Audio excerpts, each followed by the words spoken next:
नमस्कार। आज मैं फिर आपके सामने एक और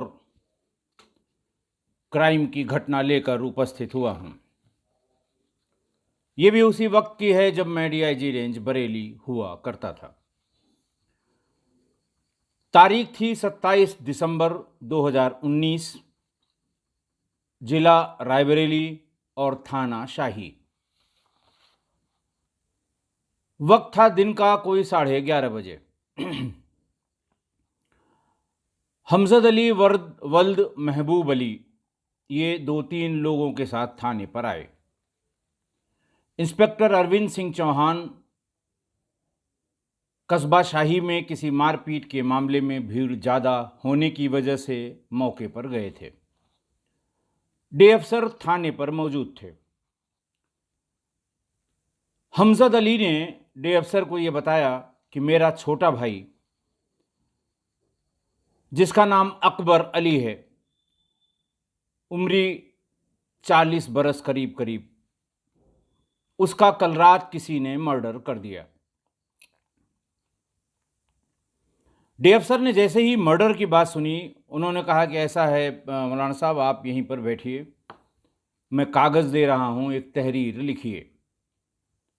इस बीच में मैं इंस्पेक्टर को बुला लेता हूं। इंस्पेक्टर कहीं बहुत बाहर नहीं गए हैं, इसी कस्बे में हैं, एक मामले को सलटाने गए हैं। एक कागज़ कलम उनको दी गई, वो अपना तहरीर लिखने लगे। तब तक इंस्पेक्टर अरविंद सिंह चौहान को इलाके में कत्ल की इंफॉर्मेशन दे दी गई। इंस्पेक्टर फौरन भाग के आए और उन्होंने, तब तक तहरीर भी लिखी जा चुकी थी, हमजद ने तहरीर लिख ली थी। वो तहरीर इंस्पेक्टर के सामने, एसएचओ के सामने रखी गई। एसएचओ ने पूरी तहरीर पढ़ी। पढ़ने के बाद उत्सुकतावश उन्होंने कहा कि बताइए हमजद साहब, क्या हुआ, क्या था, क्या वजह है। हमजद अली ने बताया कि मेरे छोटे भाई अकबर अली की, जिसकी उम्र लगभग 40 साल है, वो अरसा 20 साल पहले मोहनपुर के जंगल में ढाकड़ा नदी के किनारे बनी हुई दरगाह के मुजाबिर थे। थाने से दूर ये जगह है, एक नदी का किनारा है, जंगली किनारा है। बीती रात उनकी किसी ने हत्या कर दी। ये नहीं पता लग रहा है किसने हत्या की, पर उनकी हत्या हुई है। काफ़ी कुरेदने के बाद और काफ़ी सवाल पूछने के बाद भी हमजद अली इससे अधिक कुछ नहीं बता पाए। यही बात उन्होंने तहरीर में लिखी थी। तहरीर पर एफआईआर करने के आदेश फौरन कर दिए गए। क्राइम नंबर 304/19, धारा 302। उसमें नीचे ये भी लिखा कि जो चबूतरा है मज़ार का, जो दरगाह का चबूतरा है, उसी चबूतरे से ठीक नीचे मेरे भाई की लाश पड़ी हुई है। घटना सनसनीखेज थी, एक धार्मिक स्थल से जुड़ी हुई थी, धार्मिक स्थल के पुजारी की हत्या हुई थी। आप समझ सकते हैं कि कितनी जल्दी भीड़ इकट्ठा होती है, कोई जरा सा भी अफवाह फैला दे, आफत हो जाती है। लिहाजा पूरी फोर्स लेकर अरविंद सिंह चौहान मौके पर गए। ढाकला नदी के किनारे जो दरगाह थी, वहाँ पहुँच गए। देखा काफ़ी भीड़ भाड़ थी। जो उस मज़ार के मानने वाले थे, जो उस दरगाह के जानने वाले थे, वो वहाँ काफ़ी बड़ी संख्या में भीड़ लगाए हुए थे। सीन ऑफ क्राइम को सेग्रीगेट किया गया, येलो टेप लगा के भीड़ को दूर किया गया। थाने ने तब तक सभी अधिकारियों और सारी यूनिट्स को इन्फॉर्मेशन दे दी थी कि आप लोग पहुँचे, इस तरह से दरगाह के एक मुजाबिर का मर्डर, एक कत्ल हुआ है। मुख्यालय में भी इस बात को बहुत सीरियसली लिया गया। एसएसपी ने एसपी ग्रामीण, सीओ मीरगंज, इन सब को फ़ौरन मौके पर पहुंचने के लिए कहा, क्योंकि ये सबको पता है कि इस प्रकार की हत्याओं में आगे चलकर क्या होता है। लॉ एंड ऑर्डर की सिचुएशन कब क्रिएट हो जाए, किसी को पता नहीं। सारी फोर्स वहां पहुंच गई। लाश चबूतरे से सटे हुए जमीन पर पड़ी थी। सारे कपड़े लाल रंग के खून से लथपथ थे। ऐसा लग रहा था किसी धारदार हथियार से ढेर सारे वार करके अकबर अली का कत्ल किया गया है। और यह भी लग रहा था कि घटना बहुत पुरानी नहीं है, भोर की, सुबह की या इसके आसपास की बात है। 7-8 घंटे से अधिक की ये घटना नहीं होनी चाहिए। यानी तहरीर में लिखी हुई बात कि बीती रात उनका किसी ने कत्ल कर दिया, ये बात बिल्कुल सही है। सारे वरिष्ठ अधिकारियों ने आके मौके का मुआयना किया। सब लोग वेट कर रहे थे। डॉग स्क्वाड भी आ गया। बिल्कुल निरा जंगल, नदी के किनारे बनी हुई ये दरगाह, आसपास गांव गिराव नहीं। डॉग वहाँ से घूमा टहला और जिस रास्ते पर लोग आते जाते हैं थोड़ी दूर वहाँ जाकर ठिठक गया। उसके आगे वो कितनी बार भी कोशिश करने के बाद भी उसके आगे वो नहीं बढ़ पाया। फॉरेंसिक वालों ने अपना काम किया। फॉरेंसिक वालों ने खून आलूदा मिट्टी, सादी मिट्टी, मौके की फ़ोटो, मौके की वीडियो, आसपास जो लोग खड़े थे उनकी फ़ोटो वीडियो, ये सब बनाई। वो भी अपना काम करके चले गए। बॉडी का पंचनामा हुआ। पंचनामा के बाद बॉडी सील की गई। सील करके उसे वास्ते पोस्टमार्टम डिस्ट्रिक्ट हेडक्वार्टर बरेली भेज दिया गया। सर्विलांस वालों ने मृतक का नंबर, जो दरगाह में काम करने वाले लोग हैं उनका नंबर, बाकी अगर किसी ने थोड़ा बहुत पॉइंट आउट कर दिया कि फ़लाँ को भी देख लिया जाए, फ़लाँ को भी देख लिया जाए, उनके नंबर लेकर वो भी वापस चले गए। अब तक की कार्रवाई में किसी को कुछ नहीं मिल पाया था।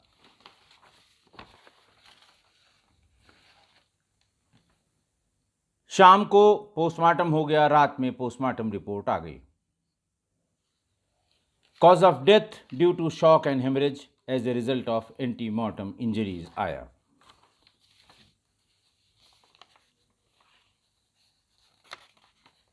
Injuries caused by sharp object. ऐसा लग रहा था जैसे चाकुओं से गोद कर उसकी हत्या की गई है। लाश को सुपुर्द खाक किया गया। उसके बाद पुलिस ने अपना काम शुरू किया। परिवार वालों से बातचीत में ये लगा कि साहब 20 साल से वो उसी दरगाह में जाकर वहीं अपना जो भी धार्मिक क्रियाकलाप होती है वो करते हैं। वो कभी घर आए नहीं इन 20 सालों में। न वो घर आए, न मोहल्ले में आए, न किसी के यहाँ वो जाते हैं।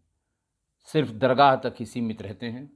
ये भी बताया गया कि वो गंडा, ताबीज, झाड़ फूंक, जिन्न जिन्नात, इन सब का काम दरगाह पर जो भी पीड़ित लोग जाते हैं उनसे मदद मांगते हैं, उनके लिए करते हैं।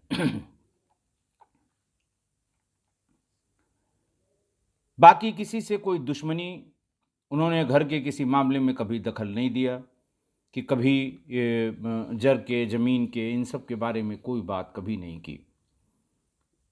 लोग जाते भी थे किसी झगड़े वगड़े के सिलसिले में, वो साफ मना कर देते थे कि हमारा इससे कोई लेना देना नहीं है।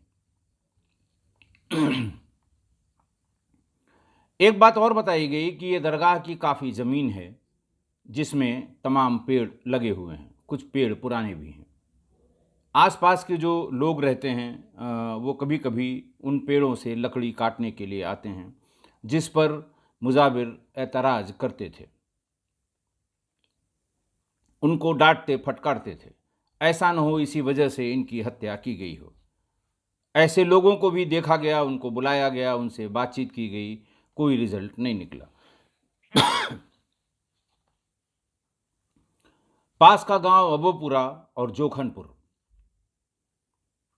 यहां भी जाकर पुलिस ने जानने की कोशिश की, लेकिन वही हुआ कि वह एक तो वहां जंगली जानवर भी बहुत आते हैं और कभी कभी जंगली जानवर की शिकार के लिए भी लोग जाते हैं, जिसके लिए मुजाविर अकबर अली मना करते थे।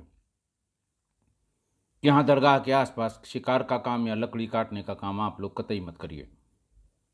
कभी कभी नाराज़ होते थे और कभी कभी उन पर वो लोग गुस्सा भी करते थे जो इसी पर्पस से दरगाह के आसपास जाया करते थे। काफ़ी लोगों से वहाँ मौके पर पूछताछ हुई, काफ़ी लोगों को थाने पर बुला के पूछा गया। सभी ने कहा साहब बहुत सज्जन आदमी था और ठीक है, अपना काम करता था, वो डांटता था, फटकारता था, लड़कों पे चिल्लाता था जो वहाँ जाते थे लकड़ी काटने के लिए, लेकिन ऐसा कुछ नहीं करता था कि उसका मर्डर कर दिया जाए। मर्डर करने लायक कोई बात उसने कभी नहीं की कि साहब इसने इतनी बड़ी गलती की है कि इसका मर्डर किया जा सकता है। सारे लोगों ने एक स्वर से यही बात की। कोई जानकारी तब तक नहीं हो पाई। हाँ, एक बात ज़रूर वहाँ लोगों ने बार बार कही कि साहब वो गंडा ताबीज़ तंत्र मंत्र टाइप की जो भी चीज़ें होती हैं, जिन्न और जिन्नात की जानकारी रखने वाले महबूब अली साहब थे। जिस किसी की तबीयत ख़राब हो, परिवार में कोई परेशानी हो, किसी को पैसों की बहुत सख्त ज़रूरत हो, ज़मीन दुकान बिक गया हो, लड़के की शादी न हो रही हो, लड़की की शादी न हो रही हो, इसके लिए कुछ उपाय मुजाविर साहब, महबूब अली साहब बताया करते थे। इसीलिए लोग वहाँ भीड़ लगाते थे और महिलाएं खासकर उनसे इस तरह का जो गंडा ताबीज़ बनवाने का काम करती थी। सवेरे से ही उनके यहाँ भीड़ भी लग जाया करती थी। दिसंबर का वाक़या है, जनवरी, फरवरी, मार्च, इसी तरह के इनके बयान, उनके बयान, ऐसा वैसा करके कट गया और उसके बाद लॉकडाउन लग गया। लॉकडाउन में पुलिस को बहाना मिला कि साहब हम तो इस ड्यूटी में फंसे हैं, उस ड्यूटी में फंसे हैं। कोई काम नहीं हुआ। धीरे धीरे जुलाई का महीना आ गया। कोरोना का जोर थोड़ा बहुत कम होने लगा। अनलॉक 1, अनलॉक 2 शुरू हो गया। हम लोगों ने भी सोचा कि चारों जिलों में क्राइम का कोई काम, इन्वेस्टिगेशन का कोई काम नहीं हुआ है, लिहाजा धीरे धीरे इस काम को आगे बढ़ाया जाए। लोग परेशान हो रहे हैं जिन्होंने मुकदमा लिखाया है, लोग परेशान हो रहे हैं जिन्होंने गुमशुदगी लिखाई है, लोग परेशान हो रहे हैं जिनको चार्जशीट और एफआईआर की कॉपी नहीं मिल रही है। हालांकि अदालतें भी बंद थीं, लेकिन फिर भी लोग चाहते हैं कि उनका काम जो थाने से है वो समय पर पूरा हो जाए। क्राइम के रिव्यू के लिए मैंने एक मीटिंग बुलाई SSP Bareilly, SSP Budaun, SSP Shahjahanpur और एसएसपी पीलीभीत की, कि आपके यहाँ इस बीच में यानी 1 जनवरी से अब तक जितने अनवर्कड आउट केसेस हैं उनको लेके आइए और उस केस के आईओ को भी लाइए, ताकि देखा जाए कि इसमें कितनी जल्दी क्या इसका सलूशन हो सकता है। अभी तक सभी लोग कोरोना की ड्यूटीज़ में, कोरोना में फंसे हुए थे। बहरहाल शाही का ये मुकदमा भी आया कि साहब ये इस तरह से था। मुझे ध्यान आ गया कि इसमें काफ़ी पैरवी हुई थी और पुलिस बार बार दिखाने का प्रयास कर रही थी कि हम काम कर रहे हैं, क्योंकि ये भी लगता था कि अगर ये रिलीजियस आदमी है, अगर इसके में ज़रा सी भी लापरवाही हुई तो धरना प्रदर्शन ये सब दुनिया भर के शुरू हो जाएंगे। इस केस में मैंने कहा कि भाई ठीक है, वो अकेले वहाँ रहते थे, लोगों का आना जाना था, उसका क्राइम ब्रांच गई होगी, उसने बीटीएस निकाला होगा, सेलाइडी लोकेशंस ली होंगी, तो आप एक काम कर लें कि उनका पहले उनके सीडीआर से शुरू करें। अगर नहीं पता लग रहा है तो उनके सीडीआर से शुरू करें। मृतक का सीडीआर लें, 1 महीने में जिसकी कॉल आई हो और जिसको उन्होंने कॉल किया हो, एक एक आदमी का फिजिकल वेरिफिकेशन करें। उसमें हो सकता है कुछ पता लग जाए, किसकी ज़्यादा बात है, किसकी कम बात है। बहरहाल ये काम शुरू कर दिया गया। 1 महीने में एक एक दिन में 10, 15, 20 के आसपास तक कॉल आती भी थी और जाती भी थी। एक एक आदमी को बुलाया जाने लगा। ज़्यादातर लोगों ने कहा कि साहब सुबह पूछ लेते हैं कितने बजे आना है, रात में फ़ोन कर लेते हैं कितने बजे आना है, किसी की तबीयत ख़राब है, किसी को ऊपरी हवा लग गई है और वो ठीक नहीं हो रही, हम लोग घर से नहीं निकल पा रहे थे, इसलिए धीरे धीरे करके गांव में उतनी सख्ती नहीं थी कोरोना के लॉकडाउन की, इसलिए समय लेकर वहाँ जाने के लिए फ़ोन करते थे। 2-4 लोगों के इस कथन को वेरीफाई भी किया गया कि आज इन्होंने फ़ोन किया था, कल इनकी वहाँ लोकेशन थी कि नहीं थी, तो उनकी बात सही निकली। उसके कुछ रिश्तेदारों के भी फ़ोन थे, उनको भी बुला के पूछा गया। उन्होंने बताया कि साहब हम इस काम से आए थे, उस काम से आए थे। कामी लोगों ने ज़्यादातर बताया, किसी तरह की कोई झगड़े की बात नहीं बताई। उनके रिश्तेदारों में प्रमुख थे उनके साढ़ू, साबिर। उनसे बड़े थे, उम्र-दराज़ थे। उनसे भी कभी-कभी बात हुआ करती थी। क्राइम ब्रांच के लोगों ने कहा, साहब ये रेगुलर बात करते हैं, ये कौन हैं? पूछा गया, साढ़ू हैं साहब। तो फिर तो बात ठीक है, जा सकते हैं, बात भी कर सकते हैं। फिर एक कॉम्बिनेशन और निकाला गया कि जितने लोगों से साल भर में बात हुई महीने भर में बात हुई है, ये देखिए कि घटना वाले दिन रात में इनमें से किसकी लोकेशन वहाँ पर थी और क्या अपने बयानों में उसके बारे में इन्होंने बताया है कि मैं दरगाह में ही रुक गया था और सुबह मुझे मुजाविर साहब से मिलना था। ढूंढते ढूंढते 2 नंबर मिल गए। एक उनके साढ़ू साबिर का, दूसरा उनके दोस्त सिकंदर का। घटना के लगभग समय तक जो अंदाज था पोस्टमार्टम रिपोर्ट से किस समय हत्या हुई होगी, उस समय तक वो वहाँ पर मौजूद थे। दोनों को फिर बुलाया गया। पहले 2 बार बुलाया जा चुका था, उनके स्टेटमेंट नोट किए गए थे। पहले के स्टेटमेंट को देखा गया, उसमें इस बात का कोई ज़िक्र नहीं था कि हम लोग रात में रुके थे। हाँ जी, आए थे शाम को, बातचीत हुई थी उनसे, हम चले गए थे, रोज़ चले जाते हैं। साबिर और सिकंदर को थाने पर लाया गया। साबिर ने बताया, साहब हम साढ़ू हैं, कभी-कभी घर से खाना बनता था तो खाना ले आते थे खिलाने के लिए, क्योंकि ये कभी घर तो जाते नहीं थे, न कभी किसी रिश्तेदारी में जाते थे, शादी-ब्याह में भी नहीं जाते थे। तो लिहाजा इनको कभी-कभी घर में कोई विशेष ओकेज़न पे खाना बना, तो इनको खाना लेके हम लोग आ जाया करते थे, खिला देते थे। उनसे पूछा गया कि पहली बार जब आपको बुला के बयान लिया गया, तो आपने ये क्यों नहीं बताया कि आप रात में वहीं थे? इस तरह के लीडिंग क्वेश्चंस में थोड़ा-सा जो कल्प्रिट होता है, उसके चेहरे की दशा, उसकी ज्योग्राफिया उसके चेहरे का बदल जाता है। पुलिस यही काम है, जो ख़ासकर इंटरोगेट करने वाले जो विशेषज्ञ हमारे टीम में पुलिस के होते हैं, उन्होंने पकड़ लिया कि ये घोंट रहा है, ये कुछ गले से बाहर निकाल नहीं रहा है। साबिर और सिकंदर से अलग-अलग बातचीत शुरू हुई। थोड़ी देर में कहा कि साहब वो बड़ा जिन्नात के चक्कर में रहते थे और पूरा गांव ये कहता है कि किसी जिन ने इनको मार डाला। तो ये हुआ, जिन जो है चाकू लेके वो मारेगा, ये कैसे हो सकता है? जिन को चाकू कहाँ से मिल गया? और वो चाकू भी वहाँ नहीं है। ये फालतू की बातें हैं, ये आपका अंधविश्वास है, आप कह सकते हैं, लेकिन मर्डर तो किसी न किसी ने किया ही है।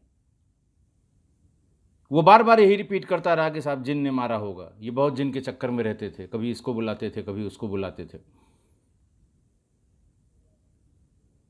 थोड़ी देर के लिए पुलिस वाले भी इस चक्कर में पड़ गए कि हाँ, हो सकता है, जिन्न जिन्नात का कोई भरोसा नहीं है।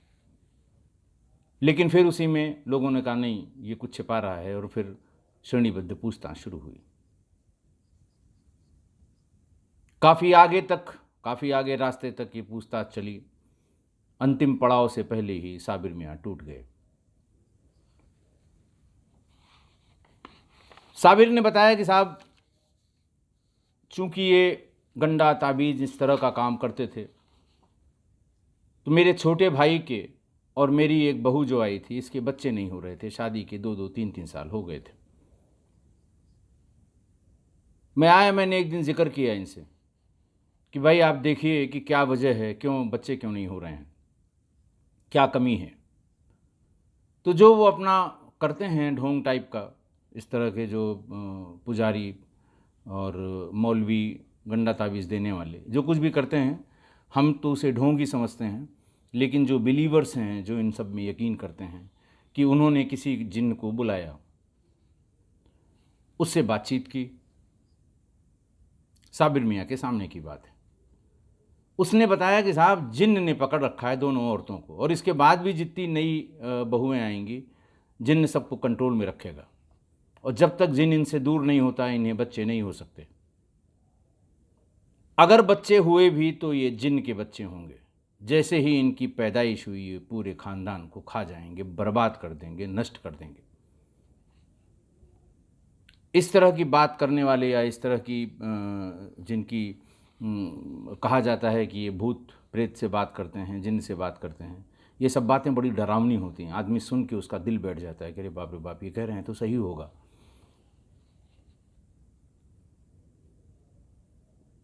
साबिर ने बताया कि इसके थोड़े ही दिन बाद, करीब 5 महीने 6 महीने बाद, भाई की पत्नी गर्भवती हो गई। मैं फिर भाग के आया कि अरे ये तो बड़ा गड़बड़ हो गया। आपने कहा था कि अगर बच्चे होंगे भी तो जिन्न के बच्चे होंगे और पैदाइश के बाद ही बर्बाद कर देंगे, तो वो तो पेट से है। क्या करना है, ये कौन बताएगा कि ये जिन्न का है कि हमारे भाई का है। अकबर अली ने कहा कि उसको यहाँ ले आइए। उनका साहब क्यों इज्जत का जनाजा निकाल रहे हैं, हम यहाँ ले आएंगे, 4 लोग होंगे, उनके सामने पूछताछ होगी, आप चलिए। अकबर अली ने कहा मैं कभी नहीं गया हूँ, मैं जा नहीं सकता हूँ। उन्होंने कहा हम शाम को आ जाएंगे, रात में कोई नहीं देखेगा, हम गाड़ी लेके आएंगे, मेरे साथ चलिए, क्योंकि आपको ये सब पता करने के लिए उस महिला का या उस आदमी की सशरीर ज़रूरत होती है जिससे जिन्न को, भूत को उतारना चढ़ाना होता है। मैं उसको यहाँ ला नहीं सकता। एक तो वो पेट से है, दूसरा यहाँ लोग जानेंगे इस बात को कि ये जिन्न की औलाद है, फिर बहुत दिक्कत होगी, क्योंकि आप जिन को बुलाएंगे, जिन जो बोलेगा उस पर आपका कोई कंट्रोल नहीं होगा, 4 आदमी सुनेंगे, मेरी बहुत बदनामी होगी। अकबर अली कुछ नहीं बोले। रात में 10 बजे साबिर मियाँ सिकंदर को लेके फिर दरगाह पहुंच गए, क्योंकि उनके दिमाग में वो खटक रही थी बात। धर्म से जोड़ के अगर कोई बात कही जाए, किसी भी धर्म से, तो वो अचानक मन में एक खटक पैदा कर देती है, जब तक कि उसका निदान या निवारण न हो जाए। ये पहुंच गए वहाँ, बहुत उनकी मिन्नत की, चलिए फलाना करिए, ढिकाना करिए। धीरे धीरे कहते कहते उनमें बहस हो गई, बात गाली गलौज पर आ गई, और साबिर ने, अकबर अली के साढ़ू ने, वो गाड़ी तक गया, गाड़ी से चाकू निकाल कर लाया और चाकुओं से ताबड़तोड़ वार करके गाड़ी बैठा और चला गया। जो भी 1-2 लोग उस समय दरगाह में मौजूद थे वो भाग गए। ये बताने वाला भी कोई नहीं था कि दरगाह में उस समय कौन कौन मौजूद था, जो ये बता सकता कि ये काम फलां आदमी ने किया होगा, वो रात में आया था।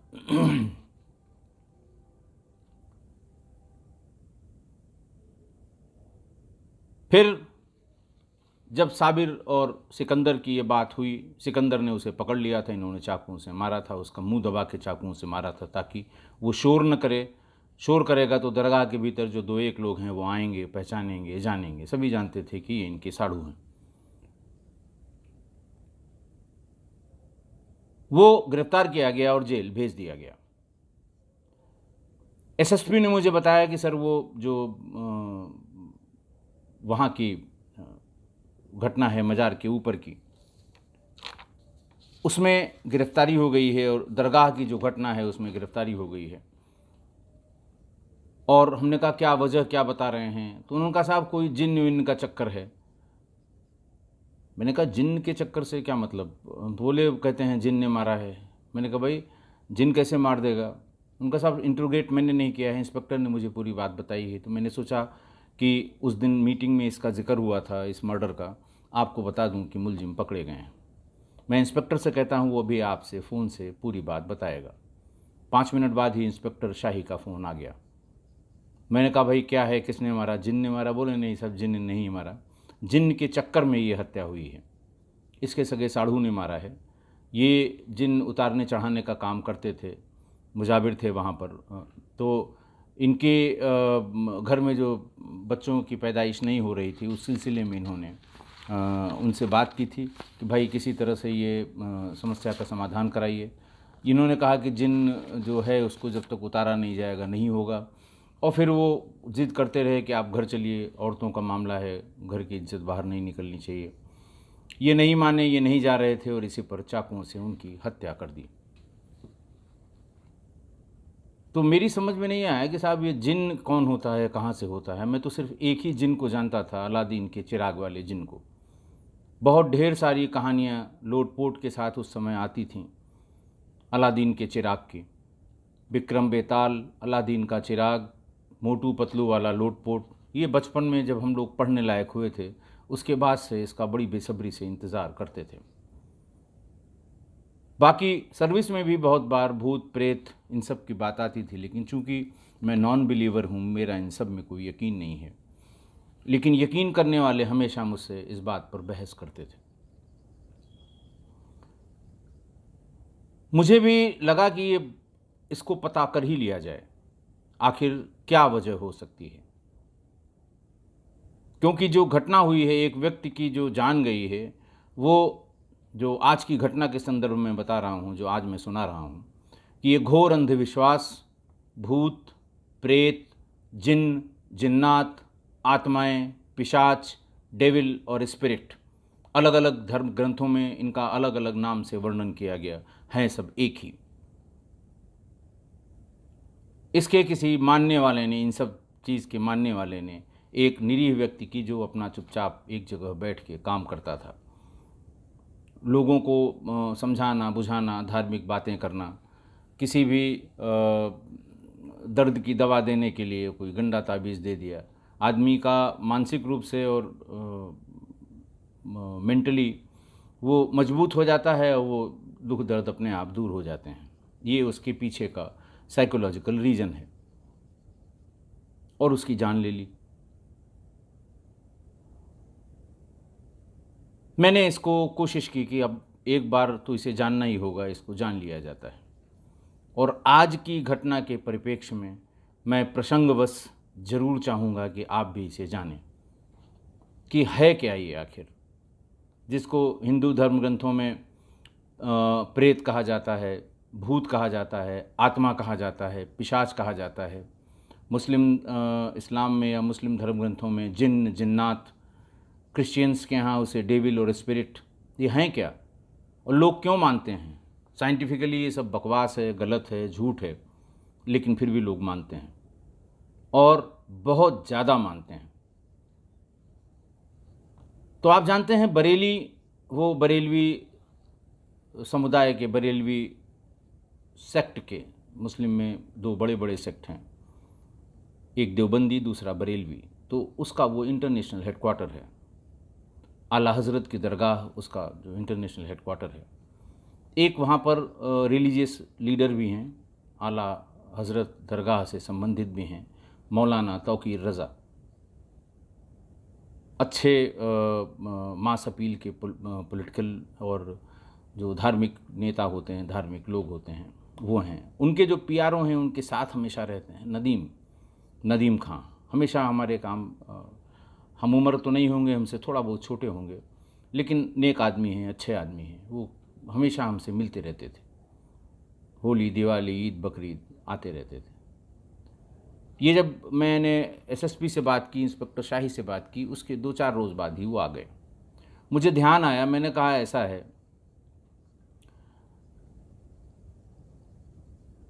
नदीम भाई, ये जिन्न जिन्नात के चक्कर में एक मर्डर हो गया है शाही में, ये है क्या, क्या भला है, जिन क्या है भी कि नहीं? उन्होंने कहा नहीं साहब, बिल्कुल है, बिल्कुल है साहब, एकदम है, लेकिन मुझे बहुत इसकी जानकारी नहीं है। हमारे यहाँ आला हज़रत की दरगाह में एक पढ़े लिखे व्यक्ति हैं जिन्होंने इस पर काफ़ी रिसर्च की है, वो अक्सर बताया करते हैं इन सब बातों में, इनकी क्या क्या मान्यताएं हैं। किसी दिन मैं उनको लाऊंगा, वो आपको सब बता देंगे। एक दिन वो आ भी गए। मैंने उनसे पूछा कि मौलाना साहब ये बताइए कि नदीम भाई को मैंने अपनी सारी बात बताई, ये जिन्न जिन्नात ही है क्या, सही है गलत है? हम लोग तो इसे सिर्फ किस्से कहानी की बात मानते हैं, चाहे वो भूत हो, प्रेत हो, पिशाच हो, जिन हो, जिन्नात हो, ये सब किस्से कहानी में है, किताबों में है, बहलाने के लिए हैं। उन्होंने कहा नहीं साहब, मैंने इसमें बहुत ही गहरी रिसर्च की है, बहुत जानकारी की है, क्योंकि दरगाह पर 1000 लोग लगभग रोज़ आते हैं। कोई कभी किसी का रेफरेंस लेके आता है, कोई कभी किसी का पूछा जाता है क्या किया, तो सब फलां से मिले थे, ढकाना से, उन्होंने ताबीज़ दी, उन्होंने की। दरगाह हालांकि हमारा ये सब बात को मना करता है, लेकिन फिर भी करते हैं लोग। उन्होंने मुझे पूरी बात बताई। मैं भी चाहूँगा कि आप भी इसे जानें। आप इसे नहीं मानते हैं तो भी जानें, आप मानते हैं तो भी जानें। मैं इसे बिल्कुल नहीं मानता, लेकिन बहुत ही एकाग्रचित्त होकर मैंने उनकी पूरी बात सुनी थी। उनके जाने के बाद उन्होंने जो जो बताया था उसको सबको मैंने इंटरनेट पे ढूंढा था। कमोबेश उनकी बताई हुई सारी बात नेट पर उपलब्ध है।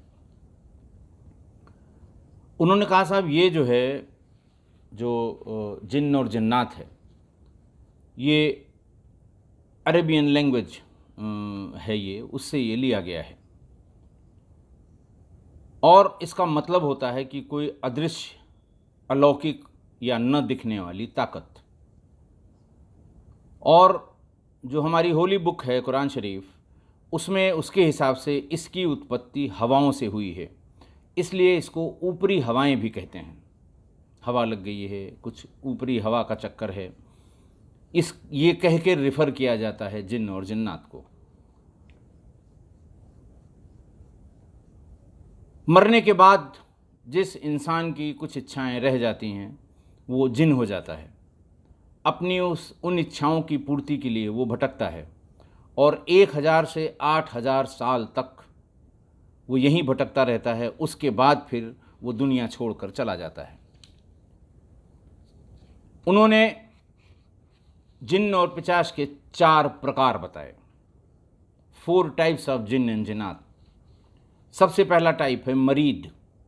ये सबसे खतरनाक और सबसे ताकतवर होता है। जो अलादीन के चिराग की लोकप्रिय कहानी है, बच्चे जिसको बहुत सुनते हैं, देखते हैं और पढ़ते हैं, उसमें जो जिन है वो मरीद है। ये समुद्र या खुले पानी में पाया जाता है, और इसकी ताकत है, ये हवा में उड़ भी सकता है। दूसरा जो उन्होंने बताया, दूसरी श्रेणी या दूसरा नाम, वो इफरित है। ये इसकी दुनिया, उनका कहना था कि इंसानी दुनिया के पैरेलल है। इसमें महिला और पुरुष दोनों इफरित साथ साथ रहते हैं। ये इंसान को बहुत जल्दी अपना दोस्त बना लेते हैं। ये अच्छे भी होते हैं और बुरे भी होते हैं, लेकिन इन पर कभी यकीन नहीं करना चाहिए। तीसरा जो प्रकार है जिन्न का, वो है सिला। ये सिर्फ महिला जिन्न होती है, महिलाएं हैं सिर्फ सिला जिन्न होती हैं। ये देखने में बेहद आकर्षक और भला की खूबसूरत होती हैं। ये इसी दुनिया में विचरण तो करती हैं, लेकिन इंसानों से दूरी बनाकर रखती हैं। ये मानसिक तौर पर बहुत मजबूत और समझदार होती हैं। चौथा और अंतिम उन्होंने जो इसकी कैटेगरी बताई, उसका नाम है घूल। वो इंसानी मांस खाने वाली जिन्न की प्रजाति है। ये सबसे खतरनाक और सबसे खौफनाक प्रजाति होती है जिन्न जिन्नात की। और इस पर एक फिल्म भी 2018 में रिलीज़ हुई है, घूल। नेटफ्लिक्स पे आपको मिल जाएगी। देखिए कितनी खतरनाक श्रेणी होती है जिन्नात की, घूल। घूल आमतौर पर शमशान जैसी सुनसान जगह पर पाया जाता है। ये भी इसके बारे में मशहूर है, जो उनकी किताबों में जो उन्होंने बताया, कोट करके बताया कि ये जिस इंसान का मांस खा ले, उसी की शक्ल, उसी की शरीर अख्तियार कर लेती है। लास्ट उन्होंने बताया कि जो बेताल है, इसका जिक्र उनके धर्म ग्रंथों में या उनके रेफरेंस बुक्स में नहीं है, लेकिन वैम्पायर भी बहुत प्रचलन में है। खासकर ये क्रिश्चियन लिटरेचर में, ईसाइयों के यहाँ बहुत माना जाता है। ये इंसानी खून पर जिंदा रहने वाला जिन है, प्रेत है, भूत है, पिशाच है। विक्रम बेताल की कहानियों में जिस भूत का जिक्र है, वो बेताल श्रेणी का भूत है। अकेला ये भूत है, अकेला ये जिन्न है, जो भविष्य को भी देख लेता है और भूतकाल में जाके भी देख लेता है क्या क्या हुआ था या क्या होने वाला है। इसलिए इसको बहुत ही खतरनाक जिन्न माना जाता है। उन्होंने जिन के बारे में कुछ फैक्ट्स भी बताए कि ये इंसान से पहले आए। दूसरा, ये जिन्न और जन्नात ये बिना धुएं की आग से पैदा हुए। सभी जिन्नात ना अच्छे होते हैं, ना सभी बुरे होते हैं। जिन्नात को यह हक है कि वो इंसानी दुनिया में दखल दे, मगर इसके लिए उन्हें इंसानों से रिश्ता बनाना होगा। संभवतः इसी के लिए मुजाबिर साहब ने कहा होगा कि अगर वो पेट से होंगी भी तो जो बच्चा जनेंगी वो जिन होगा और बर्बाद कर देगा। इंसानी तरीके से रहते हैं, ये शादी करते हैं, इनके बच्चे भी होते हैं, फिर ये मरते भी हैं, लेकिन दुनिया इनकी एकदम अलग होती है। ये इंसानी दुनिया में नहीं रहते, अलग दुनिया ही बसा लेते हैं। इंसान जिन्नात और जिन्न से डरता है, लेकिन ये आबादी वाली रिहाइश वाली जगहों से डरते हैं। ये कभी वहाँ नहीं रहते। ये हमेशा हवेली, खंडहर, गुफा और इस तरह की जगहों पे, शमशान, कब्रिस्तान, यहाँ पे रहते हैं। जितनी फिल्मों में भूत प्रेत की बातें बताई गई होंगी, किसी खंडहर और पुरानी हवेली में दिखाया गया है। ये रिहायशी जगहों से दूर रहने की कोशिश करते हैं कि इंसान जहाँ रहते हैं वहाँ पे न रहा जाए। ये अपनी असली शक्ल में कम दिखते हैं, ज़्यादातर ये इंसान की शक्ल में ही उसकी शक्ल अख्तियार करके लोगों को दिखाई पड़ते हैं। एक बात उन्होंने बहुत इम्पॉर्टेंट बताई कि किसी भी धर्म ग्रंथ से बहुत डरते हैं, किसी धार्मिक पुस्तक से बहुत डरते हैं। जो भी जिस धर्म के मानने वाले हैं उनको चाहे भूत समझें, चाहे जिन्न समझें, चाहे प्रेत समझें, चाहे जिन्नात समझें, लेकिन धर्म ग्रंथों से ये दूर रहते हैं, कभी उनको छूते नहीं, डरते हैं। लास्ट में उन्होंने बताया कि इंसान का वजूद मिट जाएगा पर जिन्न कायनात के दिन तक अस्तित्व में रहेगा। ऐसी खतरनाक बातें उन्होंने बताई। मेरा इस पर कोई यकीन नहीं है, लेकिन जो यकीन करने वाले हैं वो भी इसे समझ लें कि इस तरह की बातें जिन्न और जिन्नात के बारे में कही जाती हैं। मैंने जिज्ञासावश ये जानकारी प्राप्त की थी। ये सारी जानकारी आपको नेट पर मिलेगी। मैंने उसी समय, आज से कोई 2 साल 1.5 साल पहले, मैंने उसी समय इसको चेक किया था। ये सारी बातें उसी में, जो मुझे बिल्कुल पता नहीं थी, और जिनको नहीं पता हैं और नॉन बिलीवर हैं उनको समझने के लिए कि समाज में लोग, और बहुत बड़ी संख्या में लोग इस बात को मानते हैं, और अगर आप इस पर बहस करें तो आपसे लड़ने को तैयार हो जाएंगे।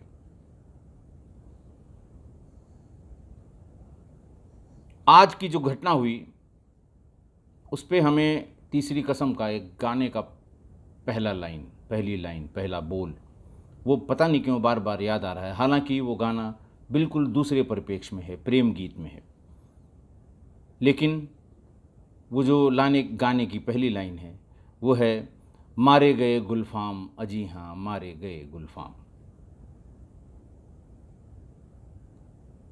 मुझे उम्मीद है आप मेरी इन सारी बातों से सहमत होंगे। नहीं सहमत हैं तो मुझे ज़रूर बताइए। आज के लिए बस इतना ही। बहुत बहुत धन्यवाद।